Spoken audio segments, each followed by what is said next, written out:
Assalamualaikum warahmatullahi wabarakatuh. Sebelumnya, perkenalkan nama saya Anggi Novita Fitriani dari kelas 12 AK3. Di sini, saya akan mempresentasikan tugas sejarah Indonesia. Menurut kalian, sejarah itu apa sih? Jadi, menurut Bapak Sejarah Dunia alias Herodotus, sejarah adalah kajian yang menceritakan jatuh bangun masyarakat, tokoh, bangsa, dan peradaban. Nah, kali ini saya akan membahas sejarah tentang Kerajaan Pajajaran. Kerajaan Pajajaran atau Kerajaan Sunda merupakan kerajaan Hindu yang terletak di Parayangan Sunda. Pakuan berasal dari kata Pakuwuan yang mengartikan sebuah kota. Di masanya, para masyarakat Asia Tenggara terbiasa untuk menyebut sebuah kerajaan dengan nama ibu kota. Dan dari beberapa catatan yang ditemukan, Kerajaan Pajajaran dibangun pada tahun 923 oleh Srijaya Bupati. Seperti yang ada pada sebuah prasasti Sanghyang Tapak tahun 1030 Masehi. Berlokasi di Kampung Pangcalikan dan juga Bantar Muncang, tepi Sungai Citatih, Cibadak, Sukabumi. Selanjutnya yaitu letak Kerajaan Pajajaran. Lokasi pusat dari Pajajaran terletak antara Sungai Besar dengan Sungai Tangerang, atau disebut juga Ciliwung dan Cisadane yang sejajar.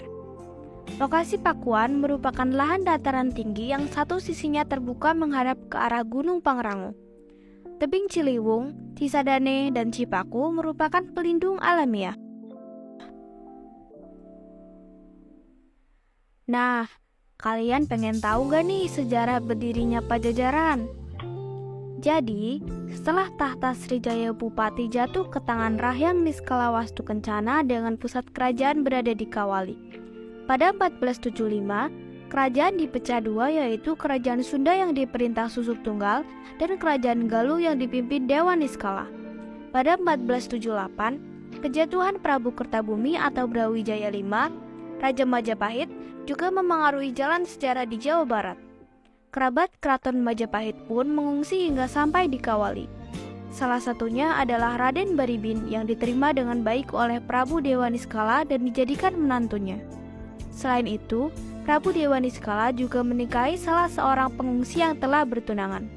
Dengan pernikahan tersebut, Prabu Dewa Niskala telah melanggar dua peraturan, yaitu larangan pernikahan dengan kerabat Majapahit setelah perang bubar dan menikahi perempuan yang telah bertunangan. Hal ini membuat Susuk Tunggal mengancam memutuskan hubungan dengan Kawali. Konflik tersebut akhirnya diselesaikan dengan cara kedua raja yang berselisih sama-sama mengundurkan diri. Prabu Dewa Niskala menyerahkan tahta Galuh kepada putranya, yaitu Ratu Jayadewata. Begitu pula Susuk Tunggal yang menyerahkan kekuasaan Sunda kepada Ratu Jayadewata, menantunya. Pada 1428, Sri Baduga Maharaja atau Prabu Siliwangi atau Ratu Jayadewata dinubatkan dua kali untuk menerima tahta Kerajaan Sunda dan Kerajaan Galuh.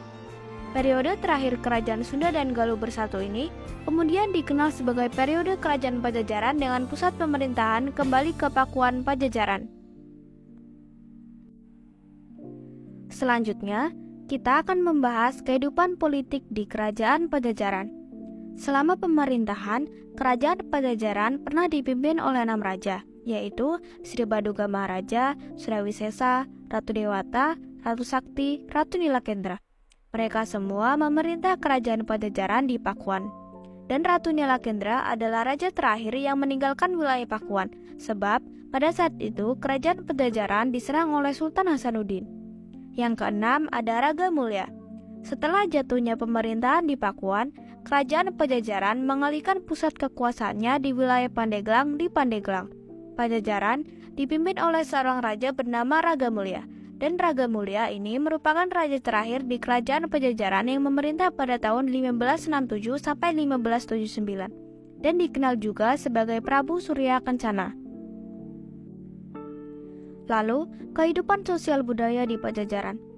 Kehidupan sosial pada masyarakat Pajajaran digolongkan menjadi beberapa, yaitu golongan seniman seperti pemain gamelan, penari, dan badut, lalu golongan petani, golongan pedagang, dan yang terakhir, golongannya dianggap jahat seperti tukang copet, tukang rampas, begal, maling, dan perampok. Sedangkan kehidupan budaya masyarakat Pajajaran banyak dipengaruhi oleh agama Hindu. Hal ini bisa dilihat dari peninggalan-peninggalannya berupa kitab cerita Parahyangan dan kitab Sangyang Siksakanda, prasasti-prasasti, dan jenis-jenis batik. Selanjutnya yaitu kehidupan perekonomian. Dalam bidang ekonomi, kerajaan Sunda dan Pajajaran telah lebih maju dari masa Tarumanegara. Kerajaan Sunda Pajajaran memiliki setidaknya 6 pelabuhan penting yaitu Banten, Pontang, Cigede, Tamgara, Sunda Kelapa, dan Cimanuk. Setiap pelabuhan ini dikepalai oleh seorang syah bandar yang bertanggung jawab kepada raja. Para syah bandar ini bertindak sebagai wakil raja di pelabuhan-pelabuhan yang dikuasainya, sekaligus menarik pajak dari para pedagang yang ingin berjualan di daerah ini. Pajak tersebut berupa kiriman upeti berwujud barang dagangan yang mahal atau uang. Dalam hal transportasi air, selain melalui laut, dilakukan pula melalui sungai-sungai besar seperti Citarum dan Cimanuk sebagai jalur perairan dalam negeri. Melalui pelabuhan ini, Pajajaran melakukan aktivitas perdagangan dengan negara lain. Dalam berbagai peninggalan sejarah diketahui, masyarakat Pajajaran telah berlayar hingga ke Malaka, bahkan ke Kepulauan Maladewa yang kecil di sebelah selatan India. Barang-barang dagangan mereka umumnya bahan makanan dan lada. Di samping itu, ada jenis bahan pakaian yang didatangkan dari Kambay atau India, sementara mata uang yang dipakai sebagai alat tukar adalah mata uang Cina. Sumber hukum Kerajaan Pajajaran. Sumber hukum dari Kerajaan Pajajaran adalah Sanghyang Siksakandang Karesian dan Sewaka Dharma yang merupakan ajaran berdasarkan pengetahuan dan pengalaman para leluhur, serta disampaikan secara lisan dan tulisan dari satu generasi ke generasi berikutnya. Sanghyang Siksakandang Karesian membicarakan perbuatan-perbuatan manusia yaitu catur buta atau 4 hal yang mengerikan, antara lain burangkak, marende, mariris, dan wirang.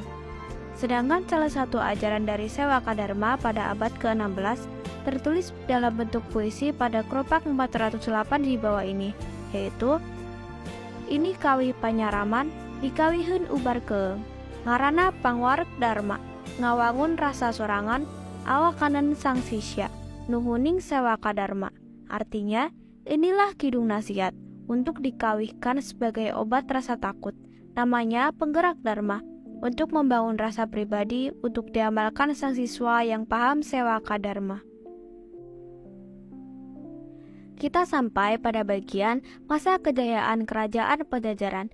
Di masa pemerintahan Sri Baduga Maharaja, Kerajaan Pajajaran mencapai masa kejayaannya dan ini menjadi alasan yang sering dikatakan masyarakat Jawa Barat jika Sri Baduga atau Siliwangi merupakan seorang raja yang tidak pernah purna dan selalu hidup abadi di hati serta pikiran para masyarakat Jawa Barat. Maharaja tersebut membangun sebuah karya besar yakni talaga dengan ukuran besar bernama Maharana Ujaya serta membuat jalan untuk menuju ke ibu kota Pakuan serta Wonogiri. Ia juga memperkuat pertahanan ibu kota serta memberikan desa perdikan untuk semua pendeta beserta pengikutnya sehingga bisa menyemangati kegiatan beragama dan dijadikan penuntun kehidupan para masyarakat. Selain memiliki masa kejayaan, Kerajaan Pajajaran juga memiliki masa kehancuran. Kerajaan Pajajaran akhirnya hancur di tahun 1579 karena serangan kerajaan Sunda lain yakni Kesultanan Banten. Kerajaan Pajajaran berakhir dengan dibawanya Palangka Sriman Sriwacana dari Pakuan Pajajaran menuju Keraton Surosowan yang berada di Banten oleh pasukan Maulana Yusuf. Batu sebesar 200 x 160 x 20 cm tersebut dibawa menuju Banten sebab tradisi politik membuat Pakuan Pajajaran tidak bisa menobatkan raja yang baru dan menjadi pertanda jika Maulana Yusuf merupakan penerus dari kerajaan Sunda yang sah, sebab buyut perempuannya adalah putri Si Baduga Maharaja. Palangka Sriman Sriwacana ini bisa dilihat di depan bekas Keraton Surosowan di daerah Banten dan masyarakat Banten menyebutnya dengan Watu Gilang, yang berarti mengkilap dan memiliki arti yang sama dengan Sriman. Kerajaan Pajajaran juga punya peninggalan-peninggalan loh. Contohnya, Prasasti Astana Gede, Kebun Raya Bogor, Prasasti Hulu Daya, Prasasti Batu Tulis, Bubut Pajajaran, dan Prasasti Cikapundung. Jadi, itulah sejarah singkat tentang Kerajaan Pajajaran yang bisa saya sampaikan. Terima kasih atas perhatiannya, semoga bermanfaat.